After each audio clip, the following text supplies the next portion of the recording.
We're excited to be here today because we all are here to be a part of something great. The idea that we have the resources to build a memorial park, but also to build a splash park, as well as a state-of-the-art, beautiful farmers market that will benefit so many people on the West Bank, is of utopian ideas to me.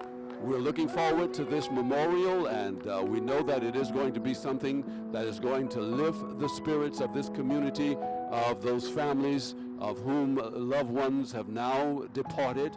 And it will, of course, be a reminder of for the future, for our young people, to know that we have passed this way, and even in COVID, we have overcome.